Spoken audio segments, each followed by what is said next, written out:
আপনি ফতোয়া দিয়েছেন যে মসজিদে মৃত্যুর ঘোষণা দেওয়া নিষেধ, কিন্তু মাসিকাল ইতেসামে তা জায়েজ বলা হয়েছে।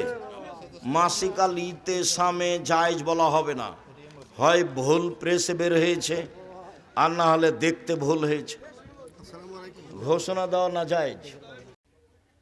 আবু হুরায়রা রাদিয়াল্লাহু তাআলা আনহু বলেন, রাসূল সাল্লাল্লাহু আলাইহি ওয়াসাল্লাম বলেছেন, আর রিবা সাবুনা জুজান আইসারা হায়ন করজুল উম্মাহু, সুদের পাপের 70টি ভাগ রয়েছে, ছোট থেকে বড়, বড় থেকে ছোট। তার সবচেয়ে ছোট ভাগ হলো মার সাথে জেনা করলে যেমন পাপ হয়। শিরক মহাপাপ। বাংলাদেশের ছেলে মেয়ে বাড়ি থেকে বের হয়ে স্কুলে গেলেই বলে, ও কালিমা তোমার আকাশ, ও কালিমা তোমার বাতাস। আকাশ বাতাস তো আর কালিমার নয়।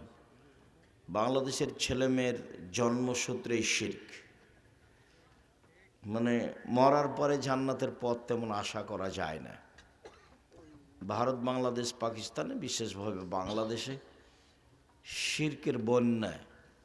আমরা তো বলি যে বন্যা পানির বন্যা, আসলে শিরকের বন্যা এদেশের মাটিতে চলছে। যার কারণে আমি এদেশের কে মানুষ শিক্ষিত আমি কোনোদিন হিসাব নিয়ে আসতে পারিনি। যারা খুব স্বাগত জানিয়ে আগ্রহ সহকারে এইসব গান বলে, তাকে আমি শিক্ষিত মানুষ বলতে আমি কষ্ট পাই। কেনই বা বলবো? ঠাকুর বাঙালিদের শত্রু, ঠাকুর মুসলমানের শত্রু, ঠাকুর ঢাকা বিশ্ববিদ্যালয়ের শত্রু। ভারত, বাংলাদেশ, পাকিস্তানের মুসলমান যখন ইংরেজদের হাতে নির্যাতিত, তখন ঠাকুর লন্ডনে মুচ পাকায়। সেই ঠাকুরের গান আমার ছেলে মেয়ে বলবে। ঠাকুর প্রত্যেক বাক্যে বলছে সব সময়, এই আকাশ কালিমার, এই আকাশ বাতাস কালিমার, অথচ আকাশ বাতাস কালিমার নয়। শিরক দিয়ে ঘেরা এদেশ। পৃথিবীর সবচেয়ে বড় পাপ হলো শিরক, কিন্তু ভাষা এমন নয়। পৃথিবীর দ্বিতীয় মহাপাপ হলো পিতামাতার অবাধ্য চলা, কিন্তু ভাষা এমন নয়। পৃথিবীর তৃতীয় মহাপাপ হলো মিথ্যা সাক্ষী দেওয়া। বগুড়া জেলে 20 বছর, 25 বছর, 10 বছর থেকে কত মানুষ জেলে আছে যে নিজেই জানে না আমি কেন জেলে। জজ জানে না ঘটনা কি, উকিল জানে না ঘটনা কি, সাক্ষীও জানে না ঘটনা কি। সাক্ষীকে বলেছে তোমাকে আমি 50,000 টাকা দিব, এভাবে সাক্ষী দিবা। তখন সাক্ষী জজের সামনে বলছে যে আমি 2 চোখে মারতে দেখেছি, অথচ যার কথা বলছে সে সেদিন বগুড়াই ছিল না, কিন্তু বলছে যে আমি 2 চোখে দেখেছি। তার নাম মিথ্যা সাক্ষী। রাসূল সাল্লাল্লাহু আলাইহি সাল্লাম যেভাবে বলেছেন তাতে মিথ্যা সাক্ষী পৃথিবীর তৃতীয় মহাপাপ। মিথ্যা সাক্ষী মহাপাপ, এ কথাই ঠিক, এবং সিরিয়ালে 3 নম্বর মহাপাপ, কিন্তু তার ভাষা এমন নয়। ওই হাদিসের সিরিয়ালে 4 নম্বর মহাপাপ হলো সুদ খাওয়া, কিন্তু ভাষা সুদের যেভাবে আল্লাহ নবী উল্লেখ করেছেন, পৃথিবীর আর কোনো পাপের ভাষা এমন নয়। তিনি বলেন, কেউ যদি জেনে শুনে 1 টাকা সুদ খায়, তাহলে 36 বার জেনা করে যত পাপ হবে, 1 টাকা সুদ খেলে তার চেয়ে বেশি পাপ হবে। রাসূল সাল্লাল্লাহু আলাইহি সাল্লাম বলেন, সুদের পাপের 70টি ভাগ রয়েছে, ছোট ভাগ হলো মার সাথে জেনা করলে যেমন পাপ হয়। জেনা তো মহাপাপ। রাসূল সাল্লাল্লাহু আলাইহি সাল্লাম বলেন, আল বিক্র বিল বিক্রে জিলদমে তাগরিব সানা। অবিবাহিত ছেলে মেয়ে যদি জেনা করে, তাহলে তাকে 1 বছরের জন্য 100 লাঠি পিটিয়ে এলাকা থেকে তাড়িয়ে দিতে হবে। তিনি বলেন, আর সাহেব সাহেব রাজম, বিবাহিত পুরুষ নারী যদি জেনা করে, তাহলে তাকে ইট ঢেল পাথর দিয়ে মেরে মেরে মেরে ফেলতে হবে, তার বেঁচে থাকার কোনো সুযোগ নেই। উল্লেখ্য যে 3 শ্রেণীর মানুষকে হত্যা করতে হয় অপরাধের কারণে। 2 শ্রেণীর মানুষের বাঁচার পথ আছে। 3 শ্রেণীর মানুষকে অপরাধের কারণে সরকারিভাবে হত্যা করতে হয়। 2 শ্রেণীর মানুষের বাঁচার পথ আছে, 1 শ্রেণীর মানুষের বাঁচার পথ নেই। 2 শ্রেণীর মানুষের বাঁচার পথ, 1 শ্রেণীর মানুষ হচ্ছে, কেউ যদি বলে আমি কোরআন মাজিদ মানি না, তাহলে সে মোরতাদ, তাকে সরকারিভাবে হত্যা করতে হবে। তাকে ফাঁসির মঞ্চে নিয়ে আসা হয়েছে, ফাঁস গলায় দেওয়া হবে। ও তখন বলছে আমার ভুল হয়েছে, আমার ভুল হয়েছে, আমি কথা ফিরিয়ে নিলাম। তখন তার আর ফাঁসি হবে না। অপরাধ ছিল ফাঁসির, কিন্তু কথা ফিরিয়ে নেওয়াতে তার আর ফাঁসি হলো না। 2, কেসাস। আপনি যদি আমাকে হত্যা করেন তাহলে আমার বাপ মা আপনাকে হত্যা করে নেবে, এর নাম কেসাস। আপনি যদি আমাকে হত্যা করেন আমার বাপ মা আপনাকে হত্যা করে নেবে, এর নাম কেসাস। এটাই আল্লাহর বিধান। এখন আপনাকে মঞ্চে নিয়ে যাওয়া হয়েছে, ফাঁসি গলায় দেওয়া হবে। তখন আমার বাপ মা বলছে না না, আমরা মাফ করে দিলাম, আমরা কেসাস নিব না, আমরা মাফ করে দিলাম, আমরা কেসাস নিব না।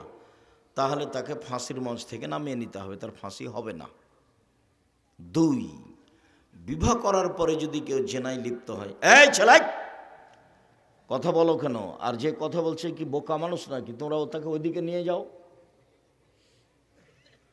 যারা আপনারা দেখতে পাচ্ছেন, যারা দেখতে পাচ্ছেন না, দয়া করে মুখ বন্ধ করে রাখবেন কিছুক্ষণ। রাত গভীর হয়েছে, এই কথা ঠিক, প্রতিষ্ঠান তো আপনাদের।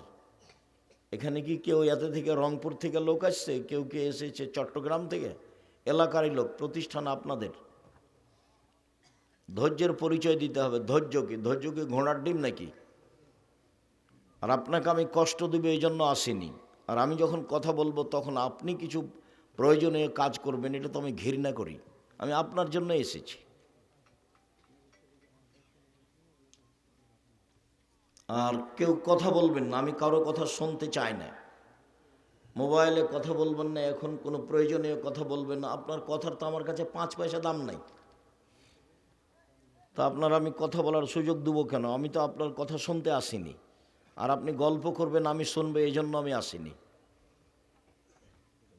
দয়া করে সব কাজ বন্ধ করে কিছুক্ষণ অপেক্ষা করুন। বলছিলাম, সম্মানিত দিনী ভাই বোন, বিবাহ করার পরে যদি কেউ জেনা করে তাহলে তাকে হত্যা করতে হবে, তাকে বাঁচানোর কোনো পথ পৃথিবীতে নেই। 1 মিনিট। গামেদিয়া সম্প্রদায়ের একজন মহিলা আসলো, এসে আল্লাহ রসুলকে বলছেন, তাহিরিনী ইয়া রাসূলুল্লাহ, আল্লাহ রসুল আমাকে পবিত্র করেন। অপরাধী মহিলা আল্লাহ রসুলকে এসে বলছেন যে আমাকে পবিত্র করেন। তো আল্লাহ রসুল বলছেন যে ইরজেই, বাড়ি ফিরে যাও, আস্তাগফিরুল্লাহ, আল্লাহর নিকটে ক্ষমা চাও, ও তুবি ইলাইহি, তুমি তওবা করো, পাপ ক্ষমা হয়ে যাবে। তখন মহিলা উত্তরে বলছে, তুরাদ্দুনি কামা রাদ্দাতা মাইজ ইবনে মালিক। ও, মাইজ ইবনে মালিকের বিচার না করে ফিরিয়ে দিয়েছিলেন, সেইভাবে আপনি আমাকে ফিরিয়ে দিতে চাচ্ছেন? ওয়ান্নাহবলা মিনা জেনা, আমার পেটে অবৈধ সন্তান রয়েছে, আমার বিচার করে দেন, আমি এমনি ফিরে যাব না। তার অবস্থা দেখে আল্লাহ রসুল বললেন, আচ্ছা ঠিক আছে, ইরজেই হাত্তা তালেদি, বাড়ি চলে যাও, যেদিন তোমার বাচ্চা প্রসব হবে সেদিন আসো, আমি বিচার করে দেব। মহিলা চলে গেল। মুসলিম গ্রন্থে এসেছে, যেদিন বাচ্চা প্রসব হয়েছে সেদিনই মহিলা বাচ্চাকে ন্যাকড়ায় জড়িয়ে নিয়ে এসে রাসূলের দরবারে বলছে, আল্লাহ রসুল, এই যে সন্তান প্রসব হয়েছে, বিচার করে দেন। অবস্থা দেখে অবাক হয়ে আল্লাহ রসুল বললেন, ইরজেই, বাড়ি ফিরে যাও, আস্তাগফিরুল্লাহ, ইরজেই, বাড়ি ফিরে যাও, ফারদিহি, বাচ্চাকে দুধ খাও, আত্মতাফতেমি হে, যেদিন বাচ্চা দুধ ছেড়ে দেবে সেদিন আসো, বিচার করে দেবো। ইসলামী নীতি। মহিলা বাচ্চা নিয়ে চলে গেল, বাচ্চাকে 2 বছর দুধ পান করালো। 2 বছর পরে বাচ্চা নিয়ে বিচারালয়ে উপস্থিত, তখন বাচ্চার হাতে 1 টুকরা রুটি রয়েছে। রুটি প্রমাণ করে যে বাচ্চা খাদ্য খেতে পারে। আল্লাহ রসুল বললেন, শোনো, তোমাদের একজন এই বাচ্চাটাকে লালন পালন করো। একজনের হাতে দিয়ে বললেন। তিনি বললেন, সঙ্গী সাথী শোনো, একে মাঠে নিয়ে যাও, গর্ত খুঁড়ে বুক পর্যন্ত মাটিতে পুঁতে দাও, সোমবার জিমুহা, তারপরে ইট ঢেল পাথর দিয়ে তাকে মেরে মেরে মেরে ফেলাও। সাহাবীগণ বললেন, আমরা তাকে মাঠে নিয়ে গেলাম, গর্ত খুঁড়ে বুক পর্যন্ত মাটিতে পুঁতে দিলাম, চতুর্দিক থেকে ইট ঢেল পাথর মারতে লাগলাম। খালিদ বিন ওয়ালিদ বলেন, আমি একটা পাথর তার মুখের উপরে মারলাম, পাথরটা মুখে লেগে মুখ ফেটে রক্ত ছিটে এসে খালিদের গায়ে লাগলো। সাব্বাহা, খালিদ তাকে গালি দিয়ে বসলেন। তাদের ভাষায় এরকম কিছু যে আমাদের ভাষায় হতে পারে, ছি ছি ছি ছি, একজন জেনাকারিনী মহিলার গায়ের রক্ত আমার গায়ে লাগলো, এরকম কথা তিনি বললেন। তখন আল্লাহ রসুল বললেন, মাহলেনা খালিদ, খালিদ থামো, একে গালি দিও না, আল্লাহ তাবাত তাওবাতাল্লাহ তাবা সাহেব মাকসিল্লাহ গফির আল্লাহু। এ মহিলা এত ক্ষমা ভিক্ষে চেয়েছে আল্লাহর কাছে, এত তওবা করেছে, এরকম তওবা যদি বড় থেকে বড় পাপী করে তবু তার পাপকে ক্ষমা করা হবে। খালিদ, একে গালি দিও না। আবার বললেন, খালিদ, এর তোবা যদি মদিনার লোককে ভাগ করে দেওয়া হয় তাহলে সবার পাপ ক্ষমা হয়ে যাবে। এরপরে তিনি তার জানাজা করলেন, কাফন দাফন করলেন। তিনি বুঝলেন যে তার পাপ ক্ষমা হয়ে গেছে। হাজারো মানুষকে তার পাপ তোবা ভাগ করে দিলে সবার ক্ষমা হয়ে যাবে, মানে তার তো ক্ষমা হয়েই গেছে। তারপর আল্লাহর নবী নিজে জানাজা করালেন, মানে ক্ষমা হয়ে গেছে। তিনি নিজে কাফন দাফন করলেন, তিনি সব কিছু করলেন। পৃথিবীর এত বড় মানুষ তাকে বলতে পারলেন না যে যাও তোমার পাপ ক্ষমা হয়ে গেছে, তোমার বিচার হবে না, এই কথা বলতে পারলেন না। মুহাম্মদ সাল্লাল্লাহু আলাইহি সাল্লাম শরীয়তের কাছে নিজেই জিম্মি, উপর থেকে যেটা ফয়সালা আছে সেটাই করতে হবে। তিনি ঘোষণা দিলেন সে নিষ্পাপ এখন, কিন্তু তার বিচার তিনি রক্ষা করতে পারলেন না। তার মানে বিবাহ করার পরে জেনায় লিপ্ত হলে তার বেঁচে থাকার কোনো পথ নেই। ক্ষমা চাইলে ক্ষমা হবে, আশা করতে হবে এটা ইনশাআল্লাহ আল্লাহ ফেরাউনকেও ক্ষমা করতে পারেন, সেটা তার ব্যাপার। বলছিলাম যে জেনার পাপের গতিবিধি এত কঠিন, এরপরেও ভাষা এরকম নয় সুদের ভাষা যেমন, এটা হলো মূল কথা। জেনার পাপের ভাষা এরকম নয়। মানুষকে হত্যা করা মহাপাপ, কিন্তু ভাষা এমন নয়। শিরক করা মহাপাপ, কিন্তু ভাষা এরকম নয়। বাপ মায়ের অবাধ্য চলা পৃথিবীর দ্বিতীয় মহাপাপ, কিন্তু ভাষা এমন নয়। রাসূল সাল্লাল্লাহু আলাইহি ওয়াসাল্লাম বলছেন, কে যদি জেনে শুনে 1 টাকা সুদ খায়, 36 বার জেনা করে যত পাপ হবে, 1 টাকা সুদ খেলে তার চেয়ে বেশি পাপ হবে। অবাক কথা। রাসূল সাল্লাল্লাহু আলাইহি ওয়াসাল্লাম বলেন, সুদের পাপের 70টি ভাগ রয়েছে। ছোট ভাগ হলো মার সাথে জেনা করলে যেমন পাপ হয়। কি দিয়ে বুঝায় আপনাকে আমি সুদ কি জিনিস? তোমার মা তো কিস্তি তুলে নানান কিছু করছে, তুমি জানো তোমার চোখের সামনে যে একটা লোক বাড়ি, যারা সুদ কিস্তিতে তুলে টাকা উঠাচ্ছে তাদের বাড়ি হারিয়ে যাবে। কেন? এটাও একটা অবাক যে অন্য কোনো পাপের কারণে ফলাফল এরকম হবে, সুদের যে ফলাফল আল্লাহ রসুল ওভাবে বলেননি। আল্লাহ রসুল বলছেন, আল্লাহ বলছেন, পৃথিবীর মানুষ শুনে রেখো, ইয়ামহাকুল্লাহুর রিবা ইউরবিস সাদাকাত, সুদ মানুষের টাকাকে কমিয়ে দেয়, দান মানুষের টাকাকে বেশি করে দেয়। এই পাপের ক্ষমতাই ভিন্ন। পৃথিবীর মানুষ শুনে রেখো, সুদ মানুষের টাকাকে কমিয়ে দেয় আল্লাহ বলছেন, দান মানুষের টাকাকে বেশি করে দেয়। আব্দুল্লাহ ইবনে মাসউদ বলেন, রাসূল সাল্লাল্লাহু আলাইহি সাল্লাম বলেছেন, ইন্নার রিবা ওয়াইন কাসরা, সুদ যদিও বাহ্যিকভাবে বেশি হয়, ফাইনা আকিবাতাহু তাসিরুল কাল্লিন, কিন্তু তার শেষ ফলাফল হচ্ছে নিঃস্ব। সুদ খাবে যে নিঃস্ব হবে সে, এ কথা আল্লাহর নবী বলেন।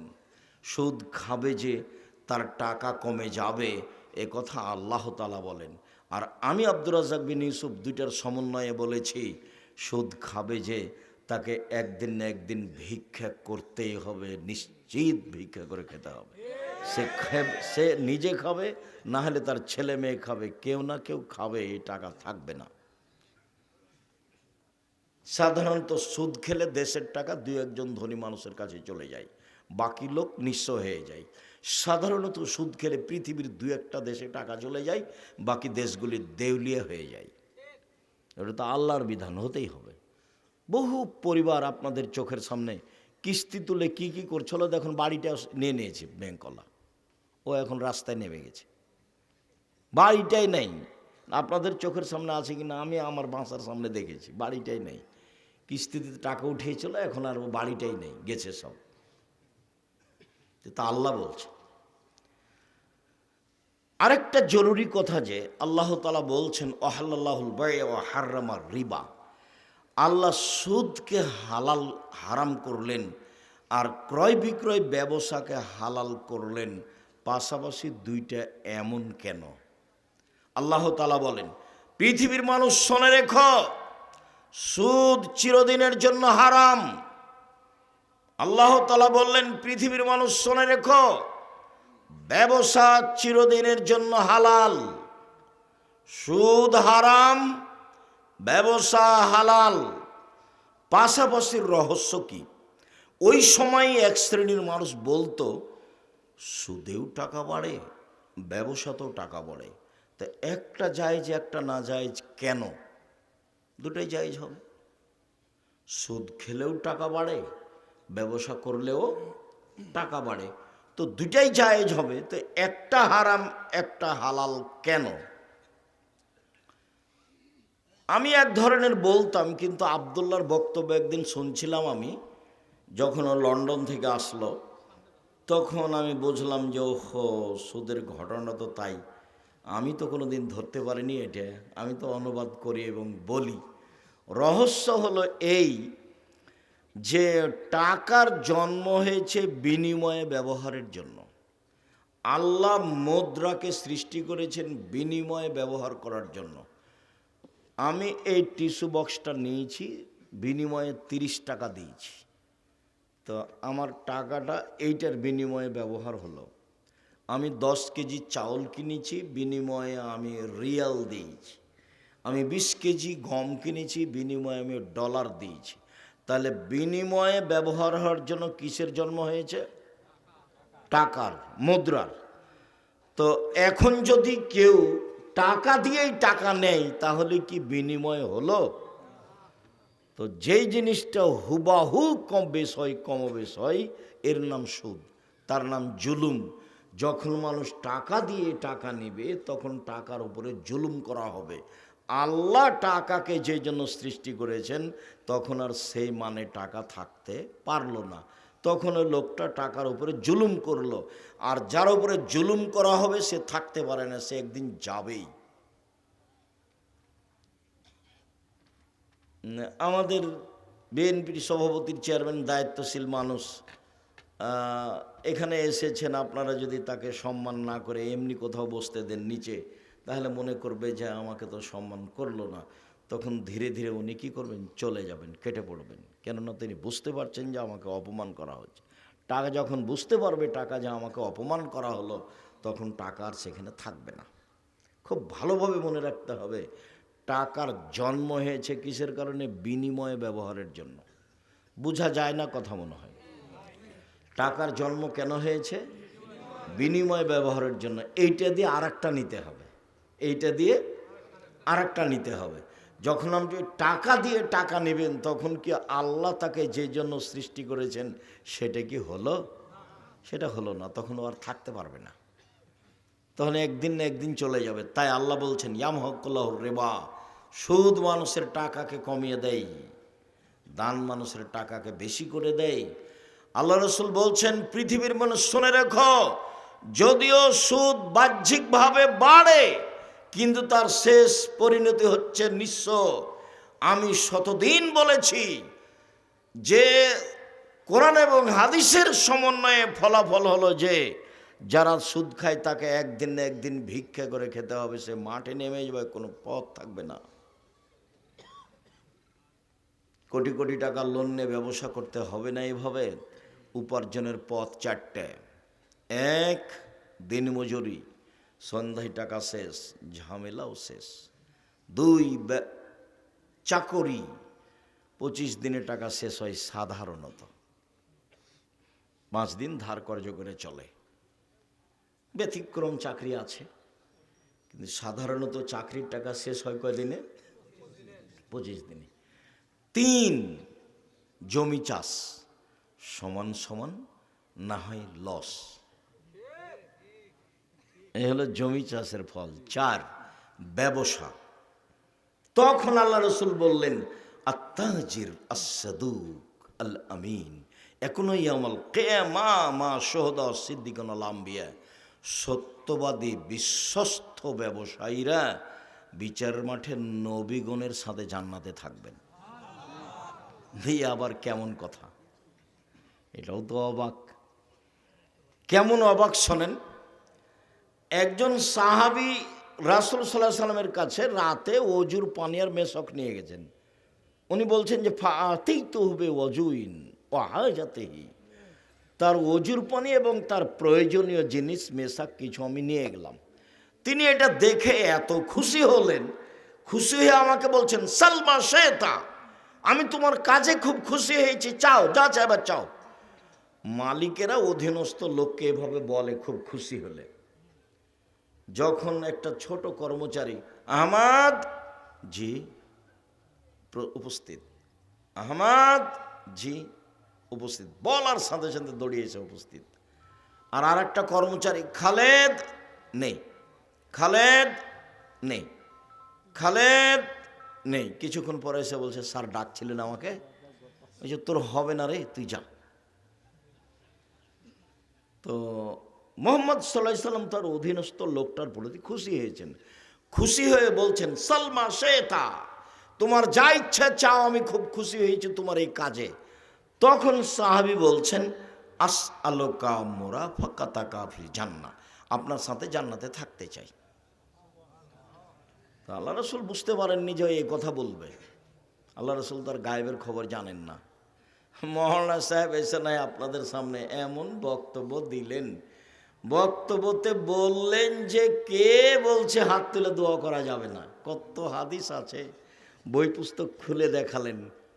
কেউ যদি বলতো যে মুফতি ফাইজুল্লাহ হাটহাজারী চট্টগ্রাম আজ থেকে নিয়ে 50 বছর আগে বলেছে নামাজের পরে হাত তুলে দোয়া করা বিদাত, স্পষ্ট শরীয়তে, এই উজ্জ্বল শরীয়তে জামাতবদ্ধভাবে হাত তুলে দোয়া করার কোনো হাদিস নাই, জাল হাদিস নাই, ভুয়া হাদিস নাই, বানানো হাদিস নাই। পৃথিবীর কোনো বিদ্বান বলেনি নামাজের পরে হাত তুলে দোয়া করতে হবে। বড় হানাফি মুফতি ফাইজুল্লাহ হাটহাজারী চিটাগাং, আমাদের বলার কি দরকার? মুফতি ফাইজুল্লাহ হাটহাজারী চট্টগ্রাম, বড় মুফতি, আজ থেকে 50 বছর আগে কলমে লিখেছে যে নামাজের পরে হাত তুলে দোয়া করতে হবে। তার জাল হাদিসও নাই, ভুয়া হাদিসও নেই, হাদিসই নেই, মানে জাল যে ভুয়াও নাই। এখন কি হাদিস খুলে দেখালেন, আল্লাহই ভালো জানে। তো মুফতি ফাইজুল্লাহ হাটহাজারীর বইয়ের সাথে বাহাস করলে হয়, বই তো আছেই, উনি কলমে লিখে গেছে। আর বোখারি ওনারা পড়ান, বোখারিতে এক জায়গাতে বাপ বাঁধা আছে, অধ্যায় অনুচ্ছেদ উল্লেখ করা আছে, ইমামকেও সূরা ফাতিহা পড়তে হবে, মুক্তাদিকেও পড়তে হবে, নীরবে কেরাত হলেও পড়তে হবে, সরবে কেরাত হলেও পড়তে হবে, একাই থাকলেও পড়তে হবে, জামাতবদ্ধ থাকলেও পড়তে হবে। বোখারি, ইমাম বোখারি এইভাবে উল্লেখ করেছেন, সূরা ফাতিহা একাই থাকলেও পড়তে হবে, জামাতে থাকলেও পড়তে হবে, ইমাম হলেও পড়তে হবে, মুক্তাদি হলেও পড়তে হবে, সরবে হলেও পড়তে হবে, নীরবে হলেও পড়তে হবে। তো বাহাস খোলা মাঠে না করে ইমাম বুখারীর সাথে করলেই তো হয়। খোলা মাঠে না করে ইমাম বুখারীর সাথে করলে হয় না? ইমাম বুখারীর সাথে বাহাস করবেন, ইমাম বুখারীর বিরুদ্ধে বই লিখে ভরে দিবেন, আর একবারে খোলা মাঠে আপনার দিবে কি, এটাকে বলছে তো ফেসবুক, ফেসবুকে দেখে আমি ইমাম বুখারীর বিরুদ্ধে লিখে দিলাম, আমি ইমাম বুখারীর বিরুদ্ধে লিখে দিলাম, দিন রাত পোস্ট দিবে ইমাম বুখারীর বিরুদ্ধে, ইমাম বুখারীর বিরুদ্ধে, ইমাম বুখারীর বিরুদ্ধে, দিন রাত পোস্ট দিবে, যেভাবে চলছে দুনিয়া। আর বলবে মুফতি ফাইজুল্লাহ হাটহাজারীর চিটাগাংয়ের বিরুদ্ধে বললাম, মুফতি ফাইজুল্লাহ হাটহাজারী চিটাগাংয়ের বিরুদ্ধে বললাম, তাহলে তো হয়।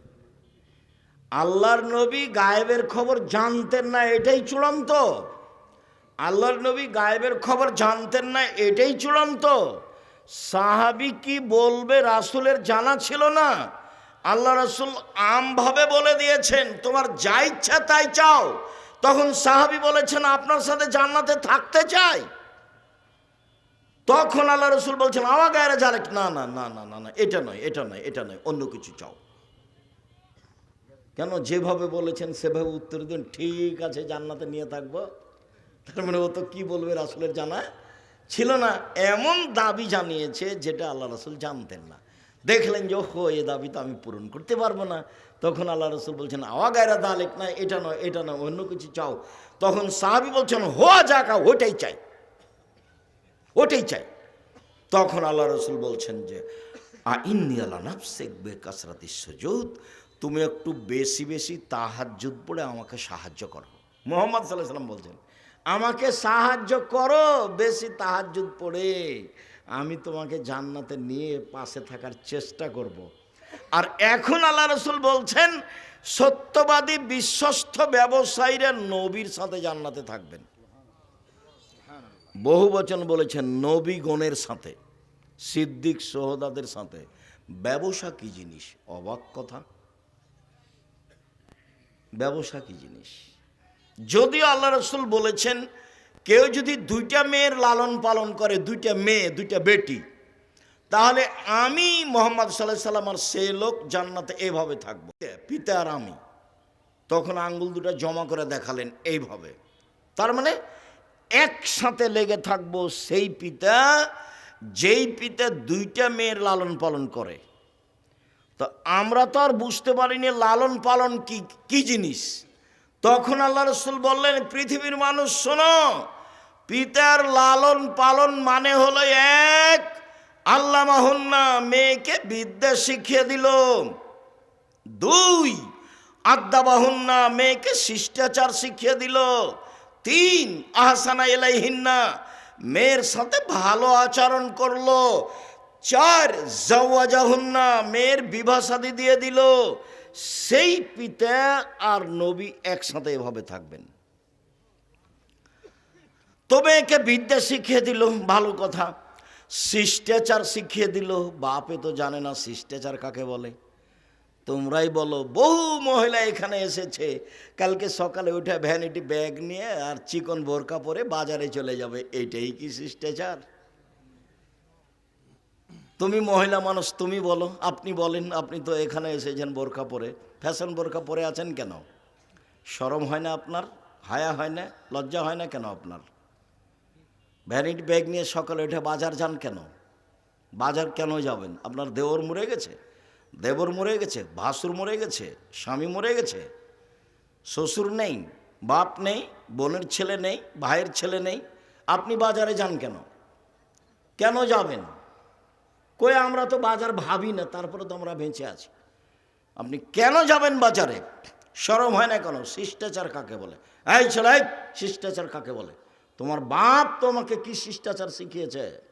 শিষ্টাচার কাকে বলে? তোমার বোনের নখ বড় আছে, এইটাই কি শিষ্টাচার?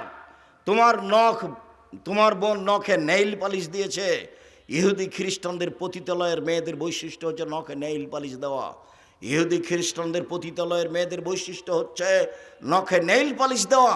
ইহুদি খ্রিস্টানদের পতিতালয়ের মেয়েদের বৈশিষ্ট্য হচ্ছে নখে নেইল পালিশ দেওয়া। তোমার বোন নখে নেইল পালিশ দিয়ে রাখে, এইটাই কি শিষ্টাচার? শিষ্টাচার কাকে বলে? শিষ্টাচার কি জিনিস? কপালে টিপ দেওয়া হিন্দুদের প্রথা। হিন্দু মেয়েকে বিবাহ করার 10টি পদ্ধতি রয়েছে, তার একটি পদ্ধতির নাম রাক্ষসী বিবাহ। মেয়ের পিতা বিবাহ দিবে না, ছেলে জোর করে যদি কপালে টিপ দিতে পারে তাহলে বিবাহ হয়ে গেছে। রাক্ষসী বিবাহ হিন্দুদের। সেই টিপ তোমার বোনের কপালে, কিভাবে এটা শিষ্টাচার হলো বলো? রাসূল সাল্লাল্লাহু আলাইহি সাল্লাম বলেছেন, যারা গায়ে উল্কি করে নেয়, কি বলে কে, ট্যাটু নাকি, যেটা উল্কি করে নেয়, যে তার উপরে অভিশাপ। যে পরচুলা ব্যবহার করে, তোমার বোন পরচুলা ব্যবহার করে খোপা বড় করে, তার উপরে অভিশাপ। যে ভরু তুলে চিকন করে, তার উপরে অভিশাপ। যে দাঁত ছিলে চিকন করে, তার উপরে অভিশাপ। যে উঁচু স্যান্ডেল পরিয়ে নিজেকে লম্বা দেখায়, তার উপরে অভিশাপ। যে প্রেসিয়ার পরে যাকে কম বয়সে দেখানো চায়, সেটা হলো অভিশাপ। যে সামনের চুল ছোট করে, তারপরে অভিশাপ। যে এইভাবে ঢং করে চলে রাস্তাঘাটে, তার উপরে অভিশাপ। পুরুষের পোশাক পরে যারা, তার উপরে অভিশাপ। 3 শ্রেণীর মানুষ জান্নাতে যাবে না। তার এক শ্রেণীর মানুষ, যেসব মহিলারা পুরুষের শার্ট প্যান্ট জুতা স্যান্ডেল পরে, তারা জান্নাতে যাবে না। মানে যাবে না, মানে যাবেই না। বলেন আপনি নিজেই বলেন, আপনার 2টা মেয়ের লালন পালনের কারণে আপনি জান্নাতে থাকবেন নবীর সাথে, এ কথাই ঠিক। কিন্তু তিনি বললেন, 1, বিদ্যা শিখিয়ে দিল। 2, শিষ্টাচার শিখিয়ে দিল। 3, তার সাথে ভালো আচরণ করলো। 4, বিবাহ শাদী দিয়ে দিল। তাহলে এই পিতা নবীর সাথে জান্নাতে এভাবে থাকবেন। তো বলেন, আপনি বুঝেন, আপনার মেয়ের অবস্থা আপনি ভালো জানেন। হাতের নখে মেহেদি দিবে, পায়ের নখে মেহেদি দিবে, একই। তার মানে আপনি জাহান্নামে চলে গেছেন, মরেন, ঢুকেননি কেন? মরেননি এই জন্য। নবীর সাথে থাকা বাদ দিয়ে কি হয়েছে? উল্টা পথে চলেছে। জিম্মেদারি তো আপনার, মেয়ে আপনার, আর লালন পালন ঠিক করব আমি, শিষ্টাচার আমি শিখাবো? মেয়ে আপনার, শিষ্টাচার আমি কি দিয়ে শিখাবো? ওই যে ফ্যাশন বোরকা পরে এসেছে, একটু পরে যাবে, হ্যাঁ করে এসেছে, আবার হ্যাঁ করে চলে যাবে। আপনি ভালো জানেন শিষ্টাচার কাকে বলে, নবীর সাথে তো থাকা যাবে। বলছিলাম সম্মানিত দিনী ভাই বোন, সত্যবাদী বিশ্বস্ত ব্যবসায়ীরা নবীর সাথে জান্নাতে থাকবেন, এ কথা মুহাম্মদ সাল্লাল্লাহু আলাইহি সাল্লাম বলেন। ব্যবসার খাতে আরেকটি বাক্য রাসূল সাল্লাল্লাহু আলাইহি সাল্লাম বলছেন, ইয়া মাশারাত তুজ্জার, হে ব্যবসায়ীরা শোনো, ইন্নাল বাইয়া ইয়াহজারুল কিযবুল হালাফ, ব্যবসাতে অনেক সময় মিথ্যা কথা চলে আসে, ব্যবসায় অনেক সময় কসম চলে আসে, ফাসুবহু বিসাদকা, দান করে ওটা মিটিয়ে দাও। তিনি নিজেই ব্যবসায়ী ছিলেন, পার্টনারে ব্যবসা করতেন, ব্যবসা কী জিনিস তিনি ভালো বুঝতেন। যখন মদিনায় তিনি চলে গেলেন, অনেক দিন পরে যখন মক্কা বিজয় হয়ে গেল, এক বন্ধু ছোটকালের ব্যবসায়ী মদিনায় গেছেন, তখন বলছেন, স্বাগত, ধন্যবাদ আমার দিনী মুসলিম ভাই, আমার পার্টনার, ব্যবসায়ী পার্টনার, আপনাকে আমি স্বাগতম জানাই। এ কথা মুহাম্মদ সাল্লাল্লাহু আলাইহি সাল্লাম বলছেন। কারণ ব্যবসা করতেন তিনি, ব্যবসা ভালো বুঝতেন, যার কারণে তিনি বলছেন ব্যবসায় মিথ্যা কথা আছে, ব্যবসায় কসম আছে, অতএব তোমরা দান করে সেরে মিটিয়ে দাও। মূল কথা বলেন তো আব্দুর রাজ্জাক সাহেব, আসলে ঘটনা কি? সত্যবাদী ব্যবসায়ী নবীর সাথে জান্নাতে থাকবেন কেন? এর মূল কথা যেটা, সেটা হলো এই, দিনমজুরি করলে অসহায় মানুষের সহযোগিতা করা যায় না। দিনই তো চলে না, তো সহযোগিতা করবে কি? 2, চাকরি করলে 25 দিনেই টাকা শেষ হয়েছে, ওই তো ধার কর্য করে 5 দিন চলেছে, কি সহযোগিতা করবে? আর জমি চাষ তো সমান সমান না হলে লস, ও কি দিয়ে সহযোগিতা করবে? মানুষ যদি মানুষের সহযোগিতা করতে চায়, তাহলে ব্যবসাতে আসতে হবে। আর মানুষ এত কলা কৌশলে ব্যবসা করে যে ঢাকা বসুন্ধরা এলাকায় হাজারো হাজার শতক মানুষের জমি আছে, জমি কিনা আছে 50,000 টাকা শতক, হয়তো বা তাও নয়, জমি বিক্রি হচ্ছে 1 কোটি টাকা শতক। তাহলে সকালে কিনেছিল 50,000 আর বিকালে হচ্ছে 1 কোটি, তাহলে কত টাকা?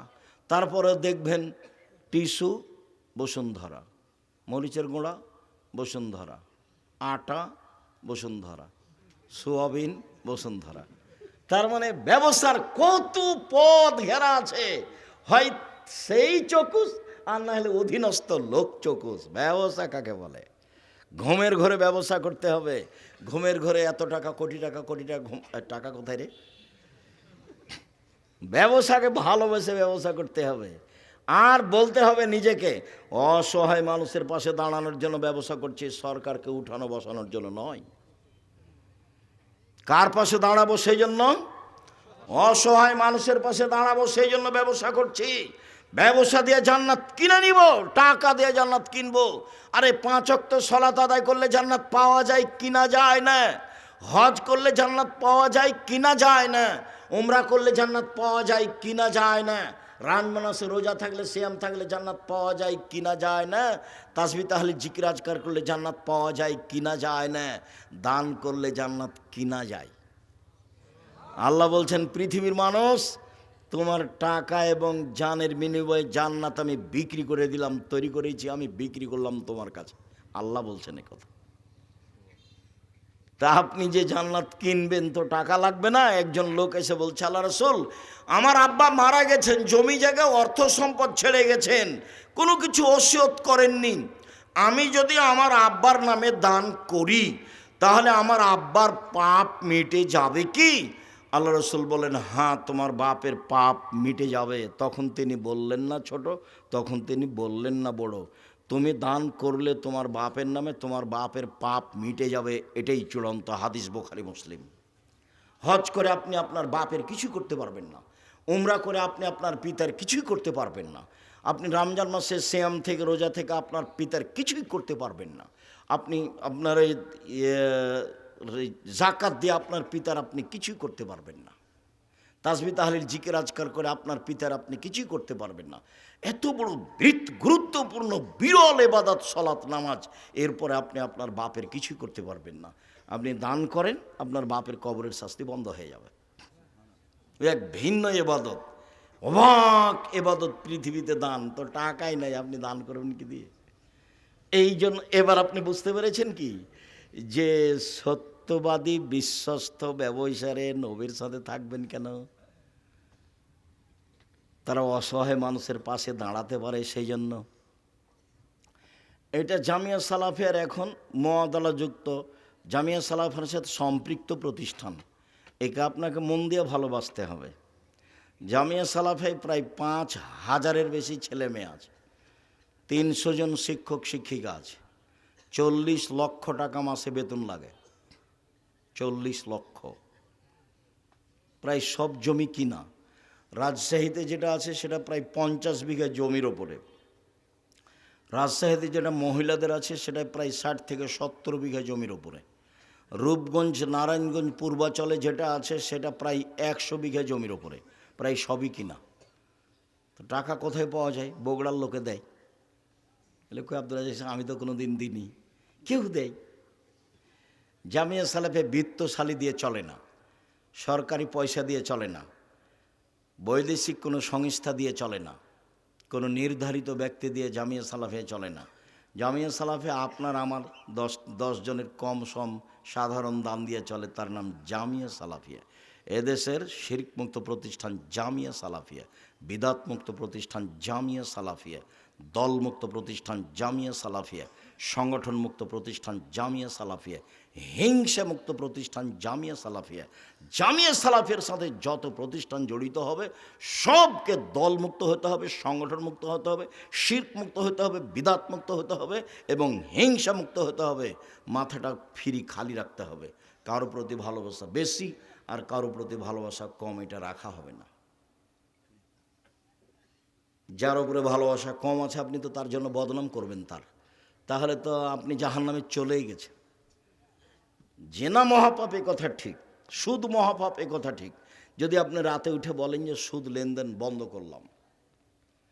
মুহাম্মদ সাল্লাল্লাহু আলাইহি সাল্লাম শেষ ভাষণে বললেন, পৃথিবীর মানুষ শুনে রেখো, কুল্লু আমরিন মিন জাহেলিয়া, জাহেলিয়াতের যুগে যত লেনদেন নিয়ম নীতি ছিল, জঘন্য নিয়ম নীতি, সব আমি আজকে হজের মাঠে বিদায় হজে 2 পায়ের নিচে রেখে দিলাম। তারপরে বলছেন, আমি সুদকে আমার পায়ের নিচে রেখে দিলাম। সর্বপ্রথম আমার চাচার সুদ মওকুফ ঘোষণা দিলাম। আমার চাচার সুদ লেনদেন আর হবে না। নিজের তো আর টাকা নাই বলতে পারেন না, নিজের বাপেরও তো কিছু নেই, বাপ তো মারা গেছে কবে, মা তো নাই। এখন কার টাকার উপরে ক্ষমতা দেখাচ্ছেন? চাচার। চাচা মানে পিতার স্থানে চাচার টাকার উপরে ক্ষমতা দেখাচ্ছেন মুহাম্মদ সাল্লাল্লাহু আলাইহি সাল্লাম। পৃথিবীর মানুষ শুনে রেখো, সুদকে আমি পায়ের নিচে রেখে দিলাম, চিরদিনের জন্য সুদ বন্ধ ঘোষণা দিলাম। সর্বপ্রথম আমার চাচার যত সুদ লেনদেন ছিল সব মওকুফ ঘোষণা দিলাম।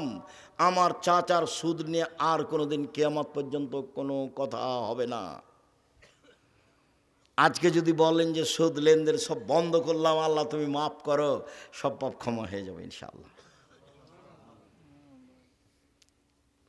80 বছর বয়সে একদিনও সালাত আদায় করেননি, এখন বলছেন আমার ভুল হয়েছে, আল্লাহ মাফ করো, ইনশাআল্লাহ সব পাপ ক্ষমা হয়ে যাবে। কিন্তু ওই যে একজনের বিরুদ্ধে থেকে বললেন ও লোক খুব খারাপ, এখন ক্ষমা নেন দেখি। এখন কিয়ামত পর্যন্ত ক্ষমা চাইলে ওটা হবে না। কিভাবে হবে? ওর হাত ধরে ক্ষমা নিতে হবে, যার বদনাম করেছেন, তাহলে হবে। যদি আমি হাত ধরে ক্ষমা নেননি তাহলে কি হবে? বিচারের মাঠে আল্লাহ বলবেন যে নেকি দিয়ে পরিশোধ করে দাও। ওখানে তো আর হাত ধরে ক্ষমাও চলবে না, আল্লাহ ওটা মাফও করবেন না। তাহলে বিচার হবে কিভাবে? নেকি দিয়ে বুঝিয়ে দিতে হবে যার যার বদনাম করেছেন। আপনাকে আমি কতবার বলেছি দোকানে গিয়ে বসবেন না, হাজারো লক্ষবার বলেছি জাতির সামনে, দোকানে গিয়ে বসবেন না। দোকানে ল্যাংটা মেয়ে টিভিতে নাচে, ওখানে বসতে হবে না। আরও 2 জন বসে আছে, ওরা বদনাম করে আড্ডা পিটে, ওখানে বসা হবে না। আসসালামু আলাইকুম আহমদ, লবণ আছে? জি আছে। মরিচ আছে? জি আছে। 1 কেজি লবণ দাও আর 200 মরিচ দাও, দেওয়া হয়েছে, টাকা হয়েছে, দেওয়া, আসসালামু আলাইকুম, এই পর্যন্ত দোকানের সামনে থামতে পাবেন। তো দোকানের সামনে বসে থাকেন কেন? ঘন্টার ঘন্টা বসে থাকেন, শরম হয় না? মাথায় টুপি থাকে, লজ্জা হয় না? ইতস্তবোধ হয় না? খারাপ লাগে না? কেন বসে থাকবেন? থাকবেন কেন? নিজে কি গরু ছাগল মনে করেন? পশু প্রাণী মনে করেন? বুঝেও বুঝে না ওরা, অন্তর আছে বুঝে না, দেখেও দেখে না ওরা, চক্ষু আছে দেখে না, শোনেও শোনে না ওরা, কান আছে শোনে না। উলায়কা কালানাম, তারা পশু প্রাণীর মতো, তারা গরু ছাগলের মতো, তারা কুকুর শ্রীর মতো, বালু মজাল বরং তার চেয়ে খারাপ। এটা তো বগুড়া, একটা স্বভাব খারাপ আছে, সেটা কি আব্দুর রাজ্জাক সাহেব? ওটা কি রাজশাহীতে, চাঁপাইনবাবগঞ্জে নেই? হয়তো বা আছে, কম, আমার ধরা পড়েনি। এখানে খারাপটা কি? বোনকে জমি দেয় না, সেটা খারাপ।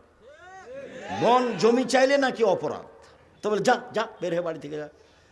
ওটা কি ও জমি পাই সে সূত্রে ভাইয়ের বাড়ি এসেছে, না ওর বাপের এটা সন্তান, ওর নিজ ভাই সেই জন্য এসেছে? আত্মীয়তার সূত্রে ও ভাইয়ের বাড়ি এসেছে, ভাগ পাই সেই জন্য আসেনি। সন্ধ্যা হতে হতে ভাইকে বোনকে জমি দিতে হবে। 1 ঘন্টা আপনার কাছে জমি রাখা যাবে, এর কোনো বৈধতার পথ দুনিয়াতে নেই। পশু প্রাণীর মতো জীবিকা নির্বাহ করে কোনো লাভ নেই বলছিলাম। সম্মানিত দিনী ভাই বোন, রাসূল সাল্লাল্লাহু আলাইহি সাল্লাম বলেন, লানা আকেলা রিবা মুকালাহু কাতিবহু শাহিদাইহি, সুদ খায় যে তারপরে অভিশাপ, সুদ দেয় যে তারপরে অভিশাপ, সুদের অঙ্ক কষে যে তারপরে অভিশাপ, সুদের সাক্ষী দেয় যে তারপরে অভিশাপ, সবাই সমান সমান।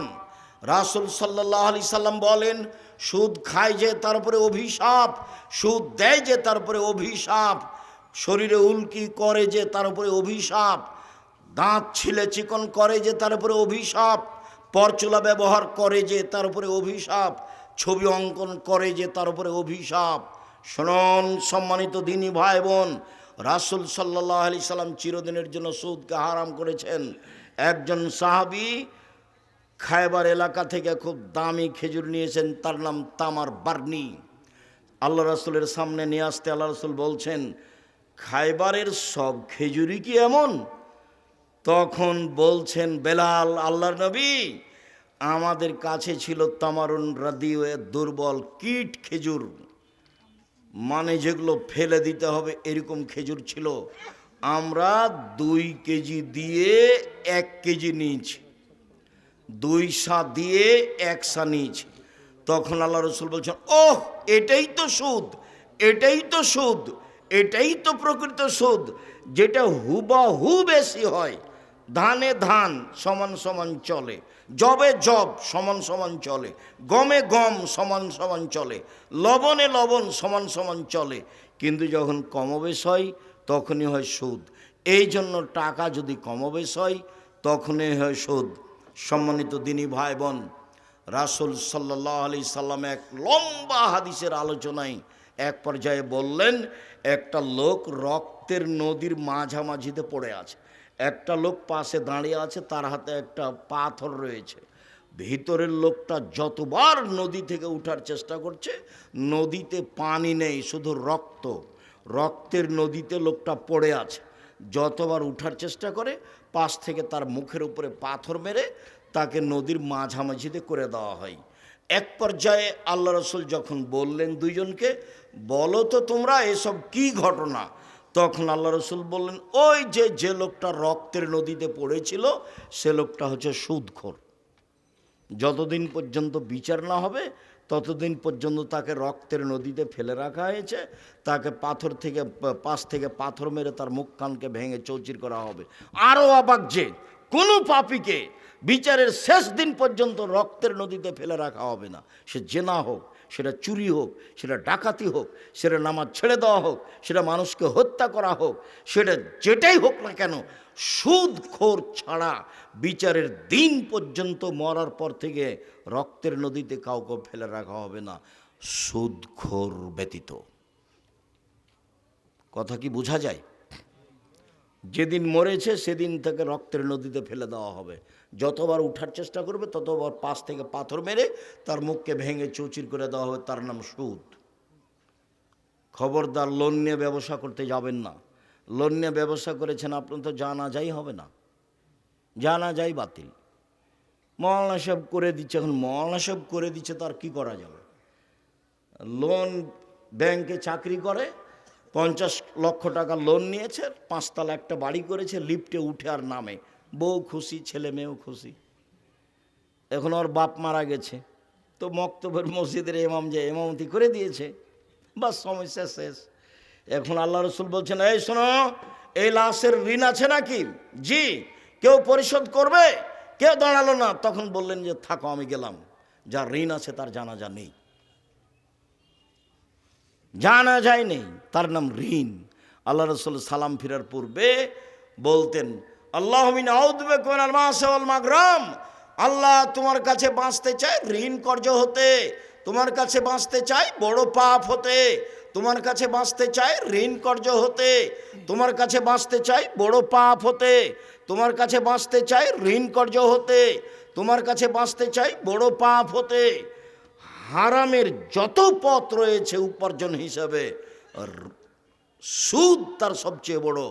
রাসূল সাল্লাল্লাহু আলাইহি ওয়াসাল্লাম বলছেন, লা ইয়াদখুলুল জান্নাতা জাসাদুন গুযিয়া বিল হারাম, ওই শরীর জান্নাতে যাবে না যে শরীর হারাম উপায়ে বাড়ে। এই ছেলে বছর সময় তো হয়ে গেছে, আমি তো নিজেই ছেড়ে দিচ্ছি, এসেছি তো 12টার সময়।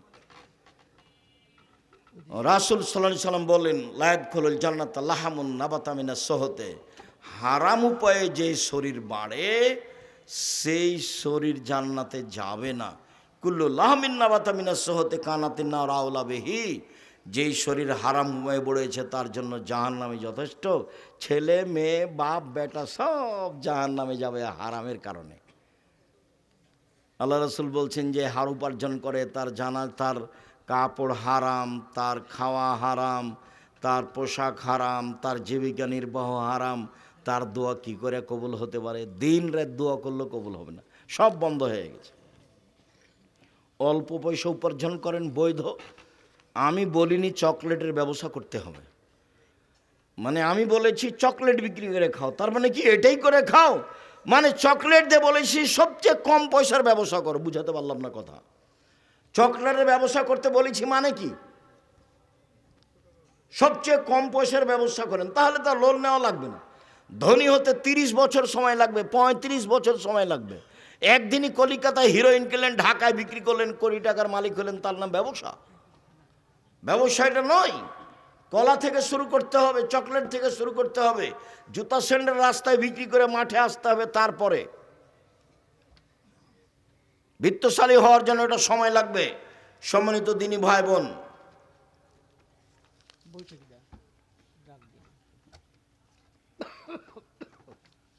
শুকরিয়া, জাযাকুমুল্লাহ খায়ের। যেহেতু এটা একটা কওমি প্রতিষ্ঠান, যাওয়ার পূর্বে আমার পক্ষ থেকে একটা আলিতে পত্রিকা ফ্রি আছে, যখন একটা বই নেবেন তখন। আর এতে 1000 ফতোয়া আছে, ফিকহুল হাদিস ফতোয়া সিরিজ, যার আমার সম্পাদনায় আছে, আব্দুল্লাহর আছে, 1000 ফতোয়া।